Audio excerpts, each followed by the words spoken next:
Euzubillahimineşşeytanirracim. Bismillahirrahmanirrahim. Assalamu alaikum hürmetli kardeşler. İslam ahlakı namlı programımızın 16. sani arkalık sizler bilen yeni yüz görüştük. Bugünkü programımızın aziz mehmini Şarkı Türkistan Ulemalar Birliği azası Ustaz Abdülahad Hafiz. Ben riyasatçı Abdülahad Ucat. Hürmetli kardeşler, bugünkü programımızda sevirlik buluş hakkında toxtalıp ötümüz.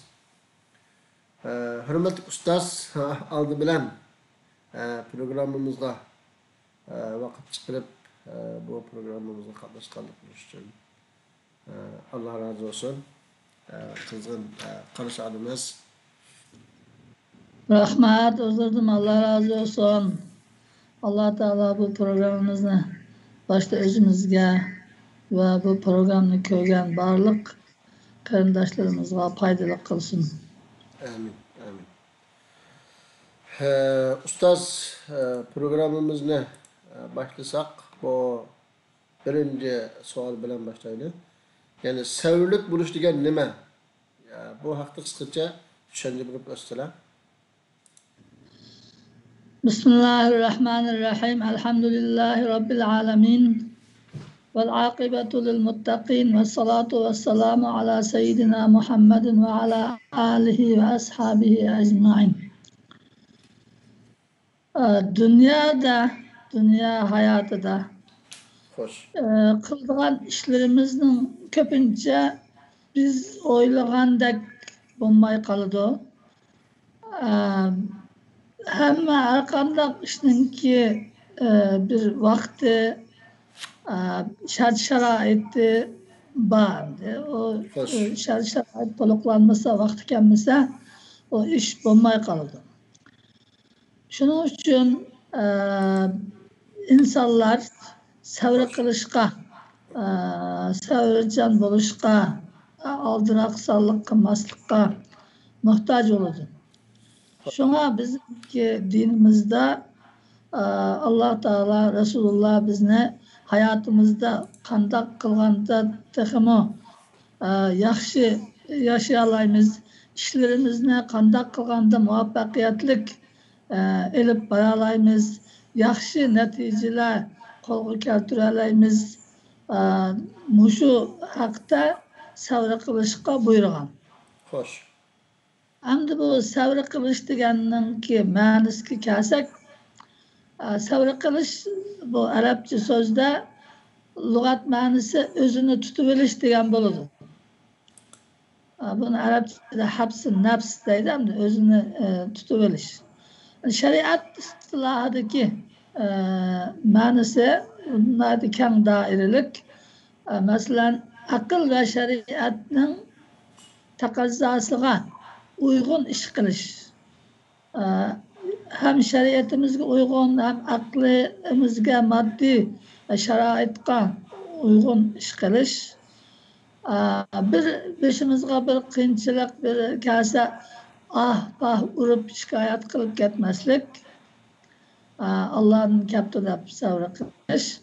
Hayatlıkның kıyınçılıklarına ve din yolunda gelgen eziyetlerge çıdaş, ığırçılıklarga bardaşlık beriş, bala musibetlerge karşı çıdamlık buluş, aldıraksallık kılmaslık, işinin neticesini kütüş degen ma'nolarni o'z ichiga oldi. Bunun hammasi shu savr qilishninki ma'nolari hamdi. Yani İbiyam şu programda tayyorlik qilish jarayonida bilas kirib qoldim. Bu sabr qilish deganlik bu aslında musibet uçurdu yoki ba'zi musibatlar borda, yani Allah ko'tarmasa inson ojiz qildigan. Lekin yana ba'zi bir qiyinchiliklar bo'ldi. İnsan bununla mücadele qilgan vaqtida onun g'alaba qilgan bo'ldigan tirishchanlik orqali uni qiyinchilikdan chiqarib bo'lgan ish bordi. Shu nimada debdi, shu sabr qilish degan shu kelgen kıyınçılıkka yoki nimaga chidamchanlik qilib deb shuk ketish emas, balki mücadele qilish orqali uni yengish yoki shuni yengishga tirishishda. Buni qanday tushunamiz endi? Şu anda biz savra qilish desa bizda ba'zi bizningki xalqimizningki istilohida şu beşik narsa razı olab şu o'tirish deb tushunib qoldi. O asli o ma'noda emas hamda. Bu biz yuqorida nima dedik ana chidamchanlik yani qiyinchiliklarga bardoshlik berish degan şu dunyoda hamda qiladigan ishlar har xil tuvanda deymiz o gaplarni. Har xil qiyin ishlar bor. O işlerini yengish uchun shunday tirishish kerak. Hani beşiğe kelgan bala musibat olsun, qiyinchiliklar olsun, her işte shuningga ilqi bo'shanlik qilib bel qo'yib berib, umidsizlikka tushib, endi bizni tugashdik, qo'limizdan ish kelmaydi deb qo'l qovushtirib o'tirish emas, savr qilish. Şu ishni hal qilishga tirishish. Bu yerda asosli demakchi bo'lgan her ishni vaqtida qilish demakchi.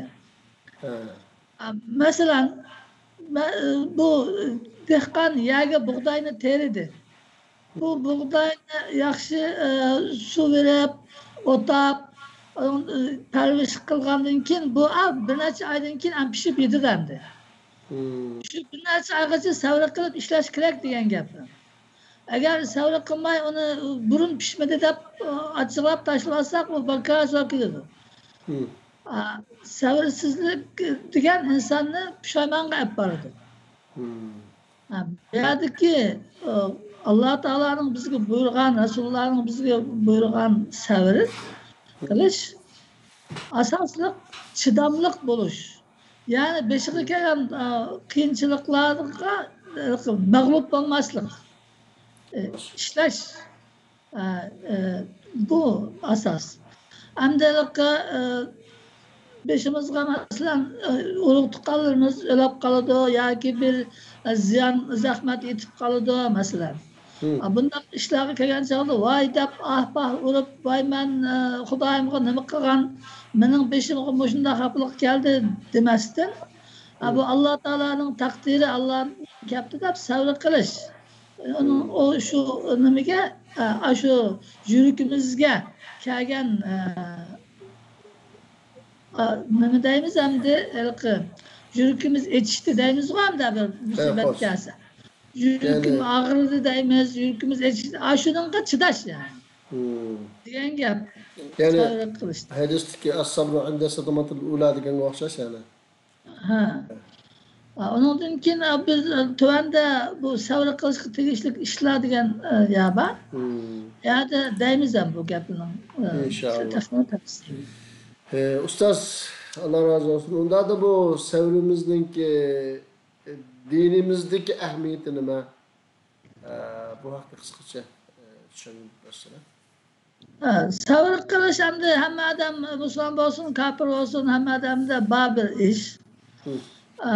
Ama hem de bizimki dinimiz biz Müslüman bo'lgandan keyin dinimizde buyurulgan ishni qilsak bizimki dunyo va oxiratlik manfaatga erishimiz. Biz faqat dunyoni ko'zlamaymiz. Bizning hayotimiz haqiqiy yashaydigan yer oxirat. Onun uchun hamda dinimizdagi sabrninki martabasi, o'rni, ahamiyatiga kelsak, birinci bu savrlik buluş aldı bilen Allah Teala'nın sıfatı. Allah Teala hadis kudsida ana sabur deydi. Ben bek savrlik deydi. Yani Allah Teala eğer savrlik bulmagan olsa bu dünyada hiç kim yaşatmaydı. Dünyada bulavatkan işlere qarasak mı Allah Teala'nın qanchalik savrlik bo'lganligini bilimiz. Şuna peygamberliği savr qilishga buyurdu, Müslümanlarni savr qilishga buyurdu. Çünkü Allah'ın koygan bir plan, bir vakit var. O bağan çağda o iş bolu dendi. Onun için savr qilinglar deydi.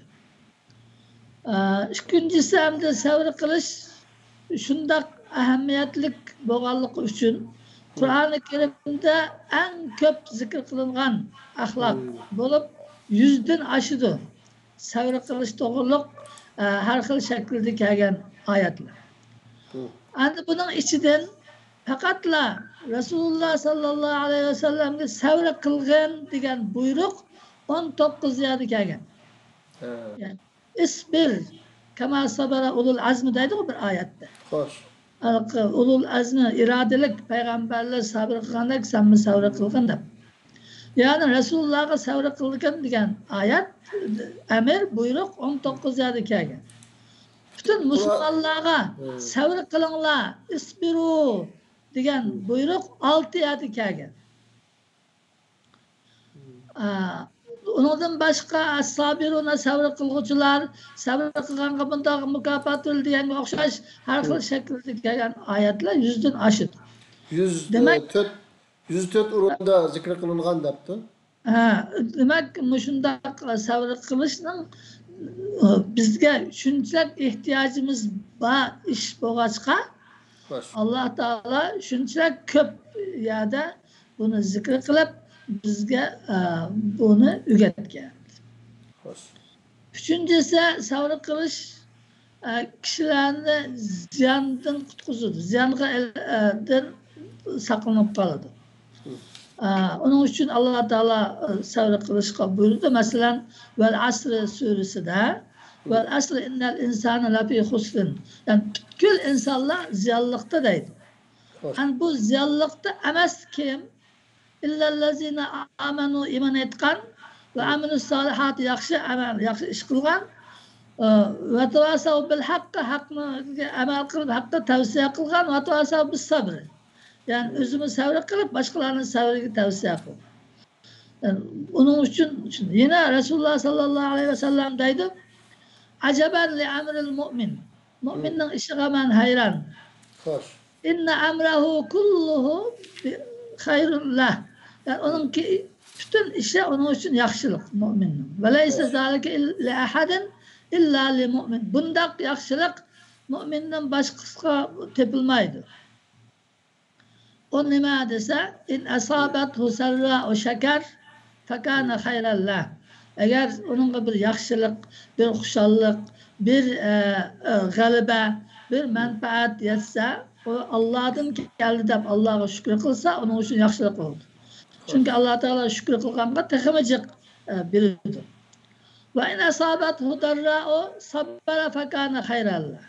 Eğer bir musibet, bir kıyınçılık gelse onun sabır kılsa onun için yaxşılık. Yani mümin xapalık, bala musibet, kıyınçılık xapalıktı mı ve hoşallıktı mı her ikisi de yaxşılık kazandı deydi.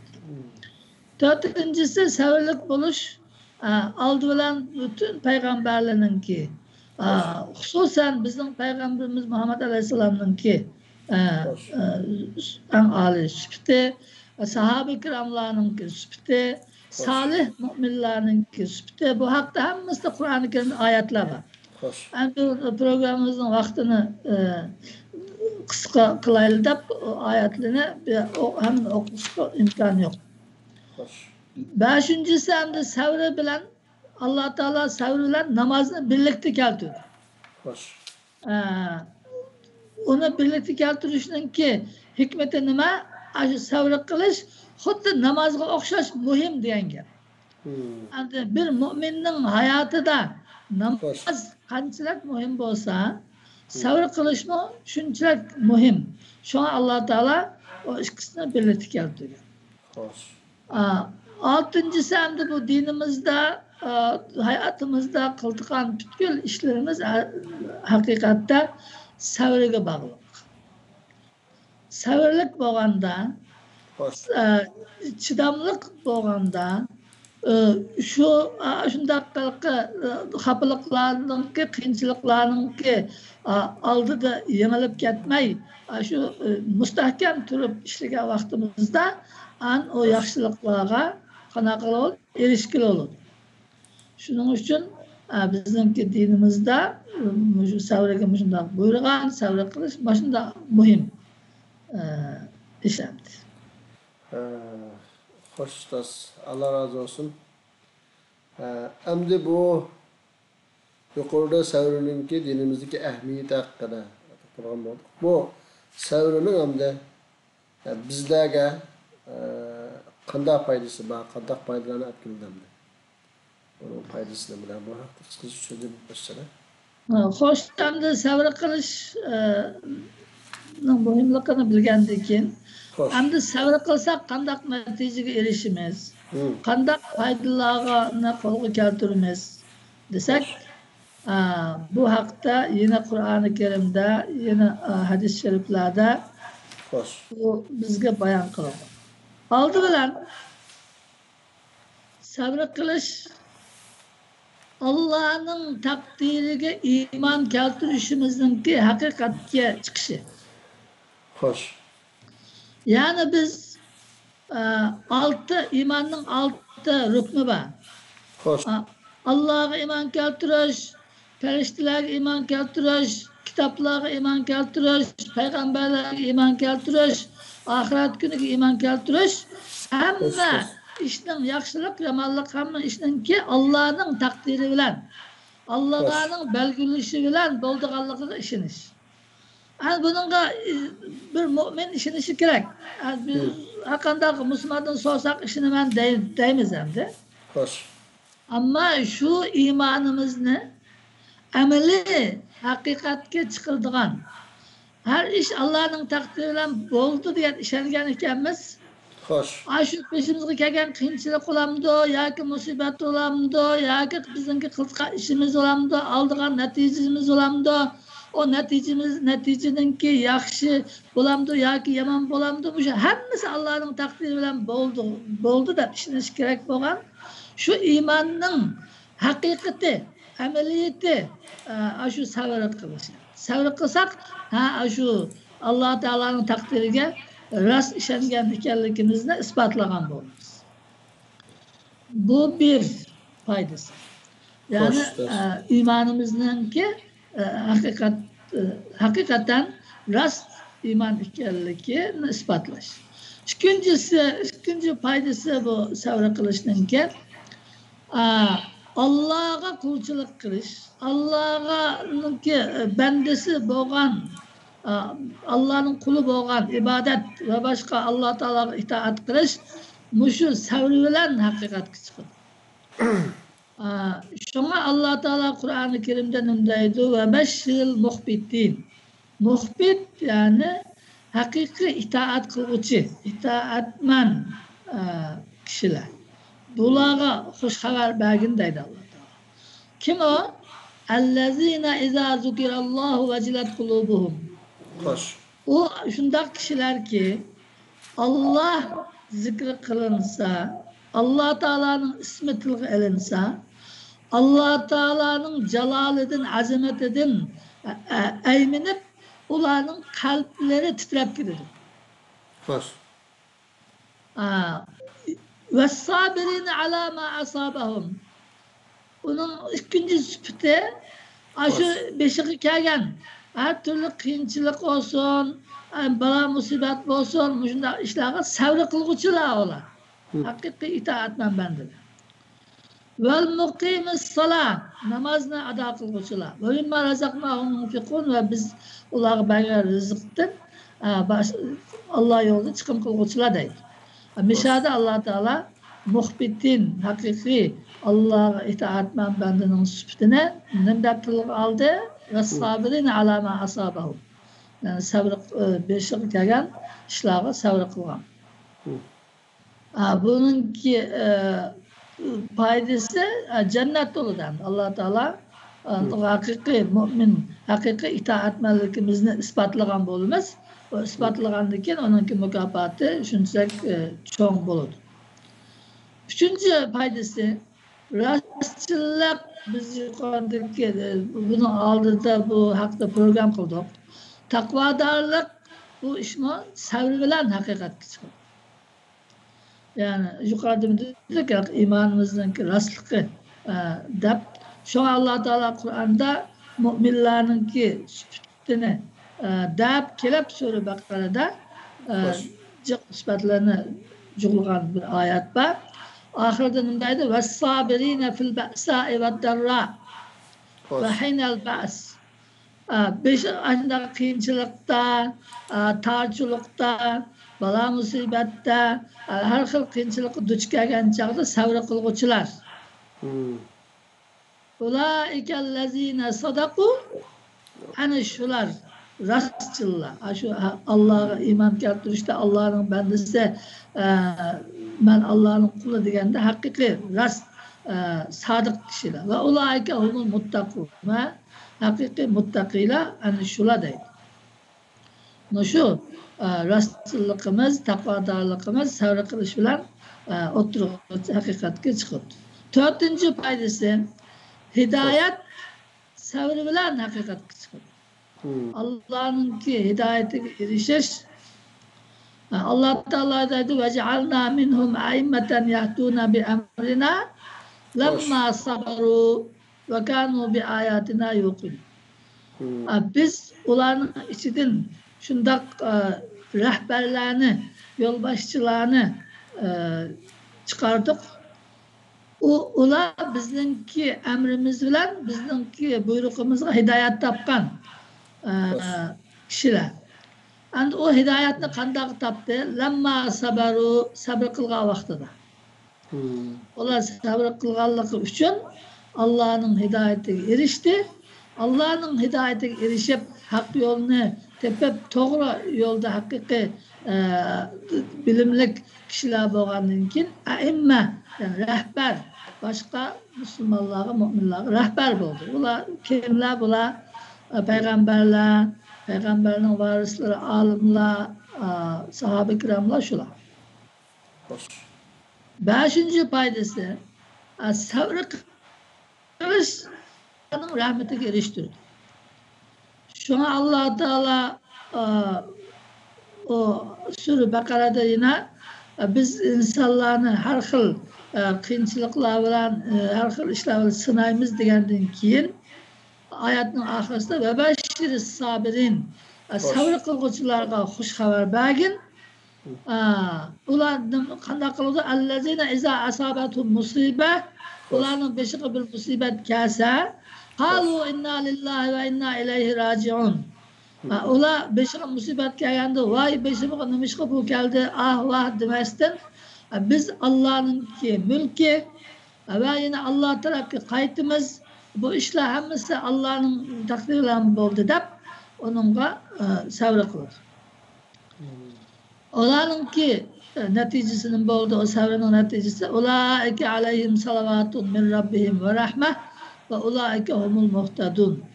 Yani ana şu sabr kılgıçılar ular Allah Teala'nın rahmeti var ve ular hidayet tapçılar deydi. Sabr kılanınki faydaları müşündak köp. Yine hamdi sabr kılışınınki faydalarının altıncısı sabrın mukafatı hesapsız. Sabr kılış asan emas. İnsanğa şundak bazı şundak ağır musibetler, ağır xafalıklar, balalar keledi o. Onunla sabr kılış asan iş emas. Hamdi şununla şunda bardaşlık kılıp sabır kılsa, şunda kıyın işini kılganlığı üçün Allah Teala'nın onu bildiğin mükafatı mı hesapsız olur. Her kandak amelge Allah Teala mınçılak hesap vermen de belgilegen bolsa, sabrıge bildiğin mükafat hesapsız. Allah Teala Kur'an'da deydi, İnnemâ yuvaffes sabirûne ecrahum bi gayri hesap. Hoş. Sabır kılgıçılar ularning ecri toluk berildi, yani toluk degen bir gayri hesap yani hesapsız. Onun mançılık berildi deyotgan bir nimesi yok, hududu yok. Şunda qiyin, xususan masalan bizning vatanda xalqimizning chekayotgan azoblari, qiynashları, tatiyotgan zulmlari savr qilish shunday qiyin. Shunaqa savr qilganligiga Alloh taoloning bergan mukofotini shunday hisobsiz bo'ldi. Xo'sh. 7-chi foydasi Xo'sh. savr bilan gunohlar mag'firat qilinadi. Savr qilish orqali Alloh taolaning mag'firatiga erishgili bo'ladi. Alloh taolo o gunoh ishlaganlarninki so'zlab kelib, illallazina sabaru faqat savr qilguvchilar va amilus solihat va yaxshi ish qilguvchilar ulaika lahum mag'firatun va ajrun kabir. Ana shularga mag'firat, Alloh taoladan gunohlarini afv qilish, gunohlarini kechirish va ularga cho'ng katta ajri azim bor deydi. Xo'sh. Savr orqali shundoq bizdan o'talgan cho'ng kichik bütün gunohlarimizning mag'firat qilinishiga erishgili bo'ladi. 8-chi foydasi savr qilishningki, savr qiluvchilar Alloh taolaning himoyasida bo'ladi. Alloh taolo ular bilan birga bo'ladi, uni himoya qiladi. Alloh taolo nima deydi? Innalloha ma'as sabirin. Haqiqatan Alloh savr qiluvchilar bilan birga. Savr qilib, savrlik bo'lib, ishimizni o'z joyida qila olsak, Alloh taolo biz bilan birga bo'lib, bizni himoya qilib, bizni qo'g'dab, bizga yordam qiladi. 9-chi foydasi Alloh taolaning muhabbatiga savr bilan erishgili bo'ladi. Xo'sh. Alloh taolo deydi Qur'onda vallohu yuhibbus sabirin. Alloh taolo savr qilguvchilarni yaxshi ko'radi. Alloh taolo yaxshi ko'radigan ishni qilsak, Alloh taolo bizni yaxshi ko'radi. Alloh taolo bizni yaxshi ko'rsa, o chaqda hamma ishimiz oson bo'ladi. 10-chi foydasi savr qilishninki, bu savr qilishning mukofoti jannat bo'ladi. Xo'sh. Bir ayol Rasululloh sallallohu alayhi vasallamning qishig'iga kelib, men shundoq bir xil kesilim borligim, aylanib ketadigan bir kesilim bor. Anda xiyali turib aylanib ketgan, aylanib ketsam badanlarim ba'zi ichilib qoldi, hushsiz bo'lgandan keyin. Shuningga bir duo qilsalar, Xudoyim menga bir shifolik bersa deb degan chog'da Rasululloh sallallohu alayhi vasallam uningga in shi'ti sabarti valakil janna. Xohlasangiz, shu kesilingizga savr qilsangiz, savr qiling va uning mukofoti sizga jannat bo'ladi. Va in shi'ti da'awtulloha ay yu'afiki. Agar xohlasangiz, men sizga Allohga duo qilaman, Alloh taolo sizga shifolik beradi degan chog'da o ayol asbiru savr qilay degan. Undan keyin bu kasalga savr qilay. Ammo shu kasal tutgan vaqtida badanlarim ichilib qoldigan bir xafalık var. Shuningda ichilib qolmaslik uchun duo qilsalar deganda Rasululloh ichilib qolmaslik uchun duo qilgan. Ondan keyin sahobalar bu ayolni ko'rsa, nada buni jannatga kiradigan ayol deb bizga shunday ko'rsatdi. Savr qilishning bundan jiq foydalari bormi? Xo'sh.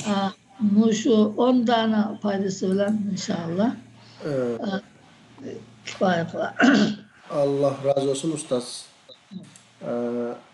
Bu yeni bir hadistemdi.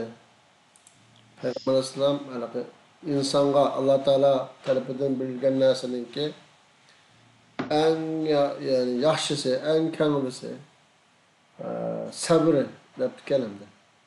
Yani Allah Teala insanga sabreden bekrak köp bir nimetini vermegen deb. Yani biz Allah Teala bu nimetten bahraman kılmasın. Allah bizni yani biz savr kılamaydigan, taqat kılamaydigan Bana musibetlerden saklasın. Amin. Ustaz, hem de bu savrininki yani savri qilishga tegishli ishlar qaysilar? Yani biz ham da qandaq ishlarga savri qilamiz, qandaq ishlarga savri qilmaymiz. Yani bu haqda bir qisqacha ma'lumot berib bersalar. Xo'sh, endi savr qilishga tegishli ishlarga kelsak, umumiy desak, hayotimizda boshdan oxir bütün ishlarimiz shu savr bilan bo'ladi. Endi muhim bo'lgan bir necha ishni tilga olib o'tsak, birinchi savr qilishga tegishli ishlarning biri amal ibodat. Xo'sh. Ulamolar bu savrni normalda 3ga ayiradi. İbadetki savr qilish, nimaga gunohni tark etishga savr qilish va balo musibatga savr qilish deb. Xo'sh. İbadetga savr qilish deganimiz hamda bizning nafsimiz bizni ibodatdan to'sidi. Nafsimizga ig'ir keladi. Masalan, bomdod vaqtida uyqudan uyg'onib qopab tartilib mishga chiqishni ig'ir keladi. Xo'sh. Shunga o'xshash masalan zakat shunda ig'ir keladi. Bakaga pulimni boshqalarga berib o'tamanmi deb.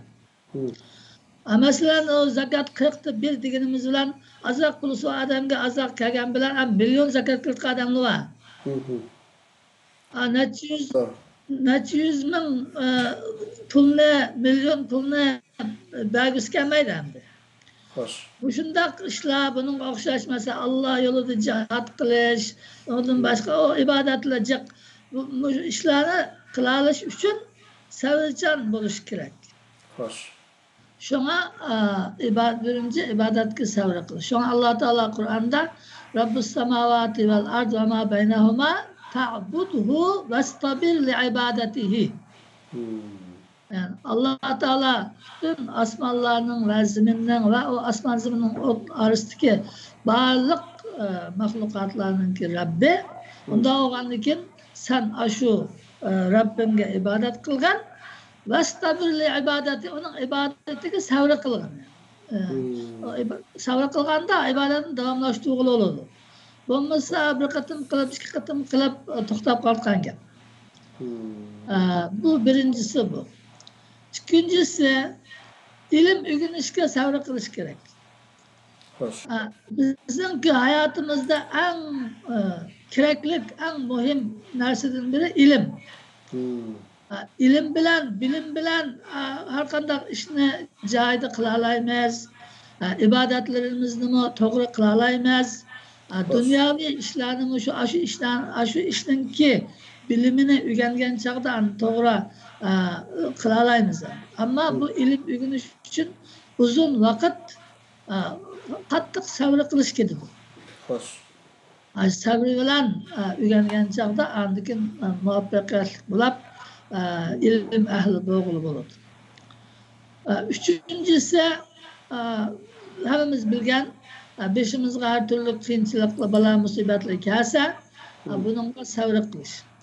Burada Allah Teala وَلَنَبْلُوَنَّكُمْ بِشَيْءٍ مِنَ الْخَوْفِ وَالْجُوعِ وَنَقْصٍ مِنَ الْأَمْوَالِ وَالْأَنْفُسِ وَالثَّمَرَاتِ وَبَشِّرِ الصَّابِرِينَ. Yani biz silahını korkuncu bilen, yani düşmandan korkuş, aslında her xil korkuncu bilen sınayımız ve açlık bilen sınayımız. Mesela qahatçılık oludu. Ya ki hem de şahsi adamın bazı aç kaldığın işler oludu.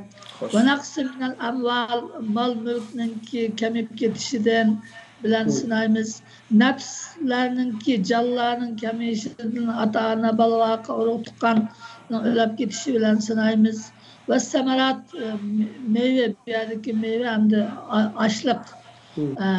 Mesela aşından buğday, şunun okşaş neslerini terip pişay dep tuğanda bir sal apı tikildi, ya ot apı tikildi, ya bir kandak olap, yok olap keskan gibi. Şundak işler var. Bunun hemmesi yukarıda biz diyen hemme iş Allah'ın takdiri bilen bol diyen yerge bağlı. Hoş. mush ishlar bilan sinaymiz. Ana shuningda mundaq bir xafalık beshiga kelgan chaqda, shuningga sabr qilib Allohning keldi deb sabr qilsa, undan keyin uningga jannat bilan bishorat beriladi. To'rtinchisi hamda sabr qilish ishlarninki kasalliklarga sabr qilish. Hamda uzun muddat kasallik qalqa ishlar. Qisqa muddat olsun kasal degan hamda insonga og'ir keldi. Shunday holatlarda sabr qilib Alloh taoladan shifolik tilab qilsak, Alloh taolo buni yaxshi ko'rdi va bizga mukofot berdi, kasalligimizga shifolik qildi. Anas roziyallohu anhu deydi, Sami'tu Rasululloh sallallohu alayhi vasallam Rasulullahning shunday deganligini aldım deydi. İnnallâhe kal, Allah Teala dedi. Bu hadis kudsi. İzab talaytu abdi bi habibetayhi fesabara avvattuhu minhumal cennet. Eğer ben bendemni iki közü bilan sinisam, masalan ko'zi ko'maslab qolsa yoki og'rib qolsa degandek. Shunga sabr qilsa, ben onun bedeliga onun cennetini bilmem deydi. Xo'sh. Endi boshqa kasalliklarning hammasini shunga qiyos qilib bo'ladi. Beshinchisi hamda turmush qiyinchiliklariga sabr qilish. Xo'sh. Endi turmushning qiyinchiliklarini har turli ishlaymiz. Masalan, maaşımız yetmey kaldı, tapkan pulumuz az oldu, savdo ticaretlerimiz kasat olab kalıp bazı alamayız. Şunun okşar kıyınçılıklar jakandı. Ama şunda kıyınçılıklar ama sabır kılsa Allah Teala onunki acır mukafatını verirdi ve işini bundan keyin yaxshilaydi. Şunga sabirine fil ba'sa'i ve darra'i ve hinal ba's yuqorida o'qidik bu oyatni. Yani beşik ayda qiyinchilik kelganda, tarchilik, darra degan tarchilik. Endi ustoz mishadi bir qilsam men askarlik qilsam. Yuqorida o'zida oyat o'qildi hozir yana ta'kidladim qillar. Endi insonga açlık, fakirlik, mal dünyadan alıp gidiş, kesinlik deganlar har xil musibatlar keladi. Xususan biz Uyg'urlarga bu shu musibatlarning ko'pinchisi kelganda, bular bu yaqinqi 3-4 yildan buyon biz vatanimizdagi o'g'il-qizlarimizdan ayrildik.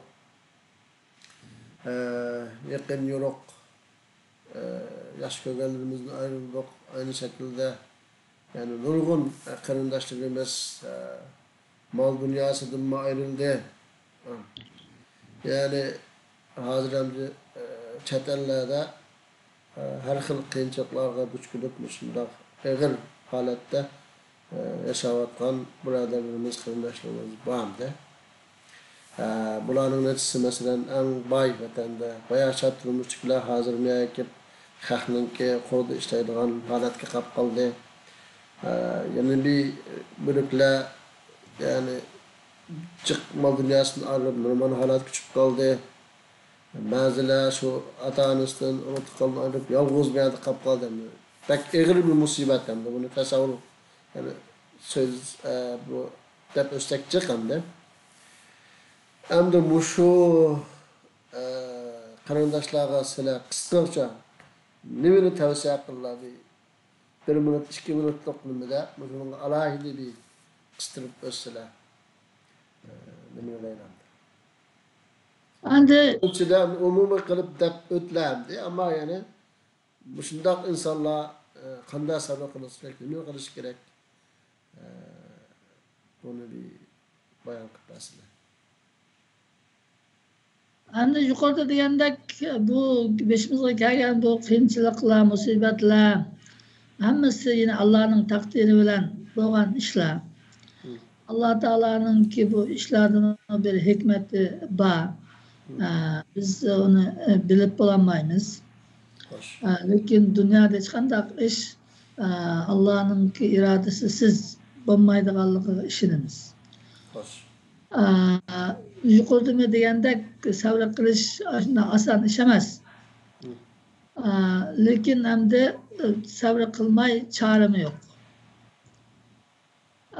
Şuna hamda şundaq siz degandek ve ondan başka beşiğe şundaq qiyinchilik kelgan qarindoshlarimiz, birodarlarimiz oldi bilan hammamiz ular uchun duo qilamiz. Allah Taala ularninki ishlarini osonlashtirib bersin, qiyinchiliklarni hal qilib bersin, her türlü bala musibatdan saqlasin. Evet. İkinciden hem de bu qarindoshlarimiz bu işlerin hammasini Allah'dan bilip Allah Taala'nınki bir hikmeti bilan iradesi bilan kelganligiga chin ishongan holda sabr qilib ajrini Allah'dan tilab dua qilsa Allah Taala onunga bir chiqish yo'li beradi ve onunga yuqorida degandek hesapsız azin beradi. Üçüncüsü hem de kolun kelişçe bir tirişiş gerek. Hem de şundaqalıqqa saydı sildep ötüler mesela vatanda şundaq bay neçe adamını işqi saldıgan adamlar hazır meyada başqalarının kolda işletken bulap kaldı dep. Hem de şundaq dünya özgürep duruptu. 24 saatnin ki 20'de gece oldu, 20'de gündüz oldu. Hoş.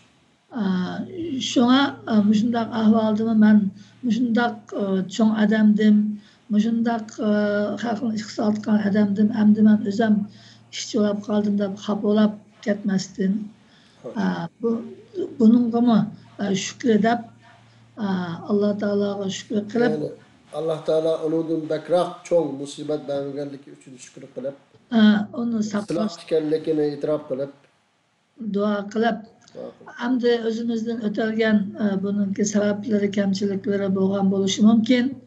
Dep Allah Teala'ya tövbe istiğfar etip bundan keyin hayatımızı texmi yaxshilab Allah Teala'ya texmi yakın bendi bulaşıqı tirişip keçiliklerinde kopap tahajjud okup dua kılıp Allah Teala buyurgan farz namaz ve başka ibadetlerini sal qarmasdan öz joyida, öz layıqida ixlos bilan qilib shundaq Allohga yaqinlashishga tirishsak Allah Teala bu işlerin hammasini vaqti kelganda ko'tarib o'tadi.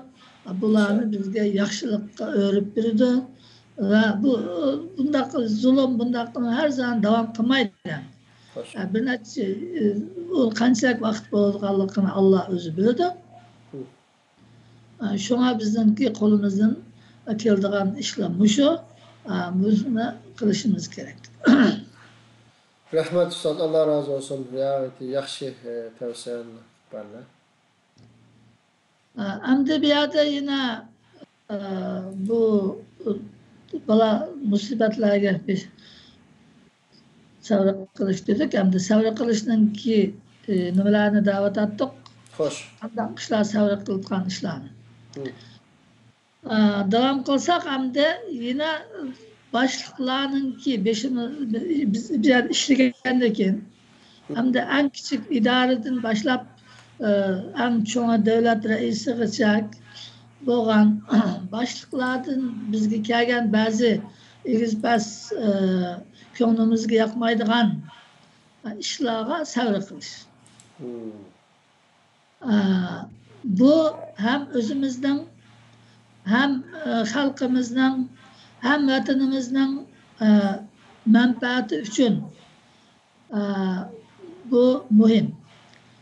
Şuna Resulullah sallallahu aleyhi ve sellem bu haqda men ra'a min amirihi şey'en yekrahuhu. Hoş. Kim ki özünün başlıqıdan özü yaqtırmaydigan, yaman ko'radigan bir ishni ko'rsa.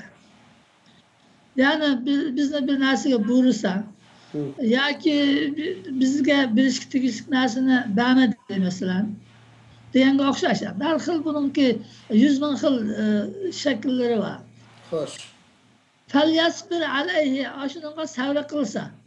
Ha sen anda kıldın, manda kıldın, hakkını vermedin de isyan kılmay. Onunla savra kılsa فَاِنَّهُ مَنْ فَارَقَ الْجَمَاعَ شِبْرًا فَمَاتَ اِلَّا مَاتَ مَيْتَةً جَاهِلِيَّ. Şununla savra kılsa şununki faydasını körü dendi. Hem özü körüdü, hem cemaat bu halk körüdü, hem vatanı için amallığı gerek. Onun için Resulullah hadisinin ahirinde فَاِنَّهُ مَنْ فَارَقَ الْجَمَاءَ. Ben bu padişah ya ki, reis ya ki, devlet işte bana yamallık kıldı, ben mandak nimeke kılmayman dep cemaatten ayrılsa deydi. Bir gayret cemaatten ayrılıp ölse o cahiliyet ölümü de ölüdü deydi. Yani muşa hadiske doğru düşünüp doğru amel kılıp nemiş kılış gerekliğimizni bilip mesela bütün İslam devletlerdeki Müslümanlar şun doğru hareket kılalıgan bolsak bugünkü mesela Suriye, Irak, Yemen ve başka yerdeki bundak vayrançılık, bundak kıyınçılıkla belki beşirimizde kemetti. Aşında kılanmaganlık, hata yolda mangallıkның sebebiden aşında şuna bu yaşlarımız yine okup çıkanlar hayacanlanıp bazı işlerini kılanmaydı. Bu devletinin, cemaatinin, halkının amallığı en mühim narsa. Amallık bulmasa bu dinini mi yaşayolamaydı, hayatını mı yaşayolamaydı. Şu an Resulullah sallallahu aleyhi ve sellem'in Hüdeybiye kirişimini da şu Müslümanların zinaga olsunu kirişim tüzüp 10 yıllık amallık hatırcamlıkını berpa kılışının ki en çok hikmetinin biri muş. Amallık oluş gerek. Şuna bu halkının amallığını bozuduğun işte kılmaslık gerek. Şuna bizim dinimizde ne var? Ahaffı dararayını deydi. İrtikabil ahaffı dararayn. Yani iki ziyallık iş var. Aşının ki hafifrak ziyallığını çok bir ziyallığının kelişine aldığını eriş için azak ziyanını tartış gerek yani. Bu şu nasillerge yaxşı dikkat kılış gerek.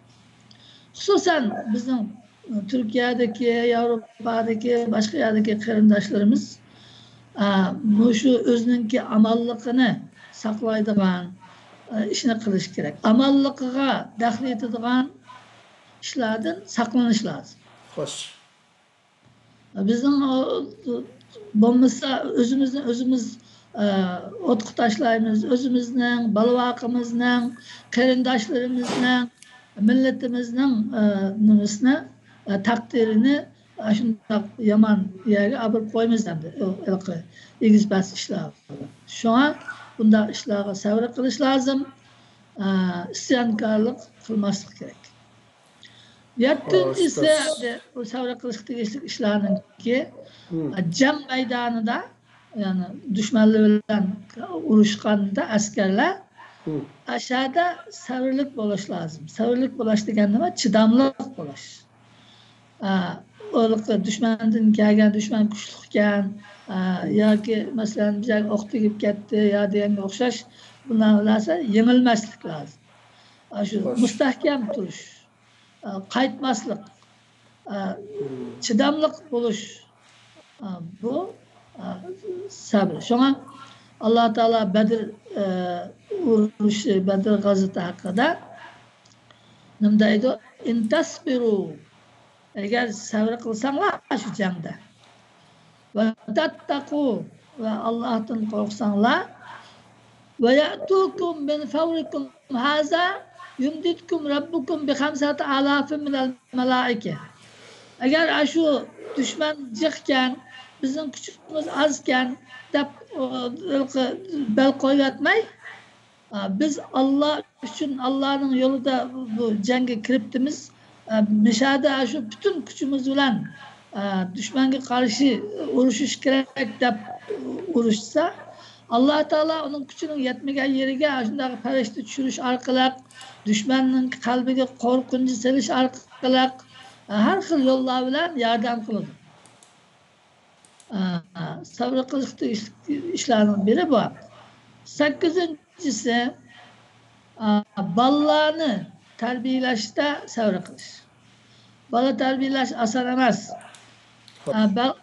Bolalar masalan hamma bolalarningki bir odamning 10 bolasi bo'lsa, 10 bolaning 10 xil xuyi bo'ladi. Birisi bizga o'xshamaydi. Shuningki ba'zi bolalar yomon bo'ladi, ba'zi yaxshi bo'ladi deganga o'xshash. Ana shularni yaxshi tarbiyalab chiqish yo'lida sabrlik bo'lishga kerak bo'ladi. Xo'sh. 9-incisi oila turmushininki yaxshi o'tishi uchun bu oilaningki oxirigacha yaxshi bir baxtli o'tish uchun er-xotinlar birisi-birisiga sabr qilish kerak. Birisi-birisidan o'talgan kichik kamchiliklarga sabr qilsa, o chog'da bu hayotni, turmushni, oila turmushini oxirigacha yaxshi ilib bog'laydi. Onda qilmay, sen bizni desang, men ishkini deyman deb tangma-tang tursa, o chog'da ya arilib ketish kerak. Boshqa ya bo'lmasa bu hayot bo'lmaydi. Shunga Rasululloh sallallohu alayhi vasallam la yafrak mu'minun mu'minatan, yani bir mümin bir mümin ayolni, yani xotinini yomon ko'rib, o'ch ko'rib bunday qilmasin deydi. In kariha minhu xuluqan minha xuluqan, agar u xotinidan bir xuluqni, bir xuyni, bir qiliqini turmasa, radiya minha uni yoqtiradigan boshqa nimalari bor. Başka ahlakları, başka işleri. Ayol kişinin şundak, erininki bir işini yaktırmasa, o yaktırdıgan başka işleri var. Şu an başka işlerini gözge yaptırıp, o yaktırmagan tarafiga sabr kılıp, kam kosaklık bilen ötkendeki programımızda dedik, ötse hem özü hem balıvaqları, ailesi, turmuşu yaxşı ötüdü. Xo'sh. Bunu sabr bilen yaxşı ötkü oldu. 10-incisi ishlashga sabr qilish degandek, endi ba'zi ishlar ig'ir ishlar bo'ladi. Ba'zi ko'nglimizga yoqtirmaydigan ishlar bo'ladi. Ba'zi biz yaratmaydigan, men bunday ishni qilamanmi deydigan ishlar bo'ladi. Endi shunday ishni qilishga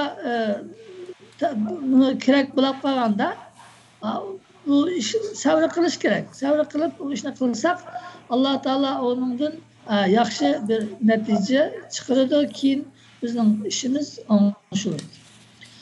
Bir kuni Rasululloh sallallohu alayhi vasallam sahoba kiramlar bilan turganda bir yo'lda bir naytibak Arapçada jalid deydi.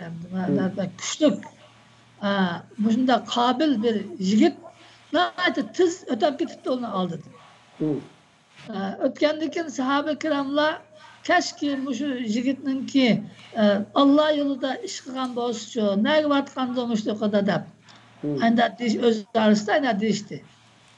Deyishgandan keyin Rasululloh uni anglab, unda demanglar. Unda demanglar. Xo'sh. In kana kharaja yas'a ala waladihi sigara, bu genç, bu yaş, agar kichik bolasininki beqish uchun, kichik bolasininki rizqini tepish uchun shunday aldirab ketayotgan bo'lsa, huwa fi sabilillah, Alloh yo'lida ketib qolgan bo'ladi. Allah yolunda cihat qilish degan faqat Qur'on bilan dushman bilan urushishgina emas. Xo'sh. Ve in kana haraca yas'a ala abawayni şeyhayni kebirayn. Eğer kırıp kalgan, işleyenmeydiğen ata-anası olsa, o ata-anası bekiş üçün, ata-anasının turmuşunu kamdaş üçün işleşke şundaki ketip kalgan olsa, fahuva fi sebilillah. Hoş. O Allah'ın yolu da mangan bulur. Ve in kâne yas'a ala nefsihi yu'iffuha. Eğer öz nefsini aşındaki tilemçilikten yoki başkalarga muhtaçlık qilishdan qutqizish uchun chiqqan bo'lsa, fa fi sabilillah. U Alloh yo'lida chiqqan bo'ladi. Ve in kana kharaja riya'an. Eğer endi o haqliga ko'ksitish uchun men degan mushundaq ish qilgan odam ve müfaharatan ve faxrlanish, mag'rurlanish, maqtanish uchun chiqqan bo'lsa, fahuva fi sabili shayton. O şeytanın yolda chiqqan bo'ldi. Deb mashhadu Rasulullah Allah yolida ishlash, ya'ni turmushini qamdash uchun, balaqisini beqish uchun, halol rizq tepish uchun ishlashninki Allah yolida ekanligini bayon qilish orqali mushu ishlarni savr qilib ishlashga qiziqtirdi. Demak, ya'ni biz mushundaq ishlarga savr qilsak, undan keyin yaxshi natijalarni Allohning izni bilan qo'lga keltira olamiz. Xo'sh, Allah razı olsun. Vaqtma çok uzab ketdi. Endi aşağı qisqagina bir xulosa qilib bersizlar. Yani biz yuqoridagidek şu faziletlik muhim ishlarni şu savrni o'zimizga qandoq amillashtiramiz, yani qandoq qilib biz savrchan bo'la olamiz. Bu vaqtda qisqacha tushuntirib bersin ustoz. Xo'sh, endi savrchan bo'lish uchun oldi bilan bunga o'zimizni shunday savr qilishga zo'rlab tirishish lozim. Bunu shunday tirishganda andimizga qilinayotgan ish. Ondan keyin bu savr qilishninki payg'ambarlar shu tarixda o'tgan shunday cho'ng ishlarni qo'lga keltirgan azamatlar qandaq savr qilgan deganga o'xshash payg'ambarlarning siyratlarini, qissalarini, shunday kishilarning hikoyalarini ko'p o'qish kerak. O bizga ilhom beradi va savr qilishni o'rgatadi. Ondan keyin sabr qilishga, savrlik bo'lish uchun Alloh taologa duo qilish kerak. Xo'sh. Şuna Kur'an'da Rabbana afriq alayna sabran deb Allah Teala öğretken. Yani bizge sabrını bergin. Aslında dua kılsak Allah Teala yardım kılıp sabır kılır. Ondan keyin sabrınınki yukarıda ötken faydalarını oylaş lazım. Ama şundaq faydaları barken bu sabrının deb onun tatürsüz ziyan hamdi. Oylagan vaqtimizda savr qilishimiz kerakkan deb. Ondan keyin savr qilish uchun ko'p namoz o'qish lozim. Alloh taolo savr bilan namozni bir yerda zikr qildi. Xo'sh. Ya ayyuhallazina amanu ista'inu bis sabri vas salah. Ya namoz bilan va sabr bilan nima qilinglar, yordam tilanglar deb. Shuning uchun namozni ko'p o'qib, namozimizda duo qilib qilsak, savr qilamiz. Oxirida hamma ishninki yana yuqori degandek Allohning taqdiri bilan bo'lishiga ishongandan keyin shu iymonimizni ko'z oldimizga olib turib, bu ishlarning hammasi Allohning taqdiri bilan bo'ladi deb, shunga savr qilishim kerak deb qilsak, inshaalloh bu ishlarni muvaffaqiyatli savr qilib bo'ladi. İnşallah ustoz. Ahırda muşunda bizning bolalarimizni endi qandaq qilganda savrchan, savrlik insonlardan bilib yetiştirgili bo'ladi. Bu haqda bir qisqacha tavsiyalarni so'zlab bersalar. Hoşamni yuqoridami dedik, bola tarbiyalashda sabr qilish deb. Ota-ona oldi bilan sabrchan bo'lib, bolalardan o'talgan ba'zi kamchilik, ba'zi shunday ishlarga sabr qilib, bolalar uchun duo qilib, ularni qo'ldan kelishicha yaxshi tarbiyalashga tirishish lozim. Ikkinchisi, sabrlik bo'lishninki ahamiyatini, foydalarini so'zlab berish lozim. Ayet hadislerini okup berish orqali bundoq foydalar bor, Allah buyurgan ish deganga o'xshash. Uchinchisi, sabrlik kishilarninki shundoq yaxshi natija qozonganligini, shuning hikoyalarini so'zlab berish lozim. To'rtinchisi, bolalarimizning ish harakatlarini kuzatib, andoq bir sabrsizlik yuz bergan chog'da ona sabr qiling bolam, bu ishga bunda sabr qilsak, bunda yaxshi natija chiqadi deb o'rgatish, ko'ndirish lozim. Ko'nash bilan bo'ladi. Beshinchisi, shundoq sabr, har qanday ishga sabr qilishga, masalan, alal aqal dars takror qilish, undan keyin topshiriqlarni ishlash, o'ynag'isi kelib qoladi masalan. Ammani qilib o'ynang deganga o'xshash shundoq kichik ishlardan boshlab sabr qilishni o'rgatib, shunga rag'batlantirsak, bolalarda shundoq sabr qilish nimasi tuyg'usi, axloqi taraqqiy qiladi. Xo'sh, duo qilish. Cho'qim duo bek muhim. Oltinchi ulab qatib qo'ysam ham deman. Biz ota-onalar bolalarimizga o'zimizningki amaliy ish harakatlari bilan ba'zi ishlarda ya'ni ko'rsatib shu savrchanlikqa aloqalanamiz.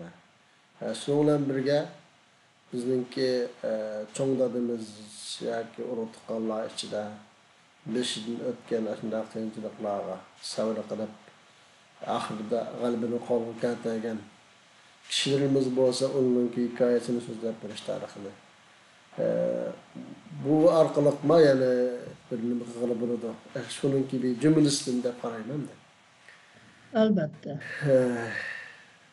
Bunday ustoz programmamizni oxirlashtiraylik. 1 soatdan ortiqroq bo'lib qolibdi. Rahmat, Allah razı olsun sizden. Xatya qilib astoydil tayyorlik qilib shu darslarni xalqimizga so'zlab beryaptilar. Allah her ishkili dunyoda aziz qilsin. Amin. Amin. Hammamizga. Bu ilmni, yani bu darsni xalqimiz uchun manfaatli qilib bersin. Allah razı olsun. Hürmetli qarindoshlar, bunun bilan bugungi İslam ahlaqi nomli programmamiz oxirlashdi. İnşallah kelarki programmada görüşüşümüz bilan hammalarni Cenab-ı Allah Teala'ga topshirdik. Xayr, xo'sh amal bo'linglar. Assalomu alaykum va rahmatullohi va barakatuh.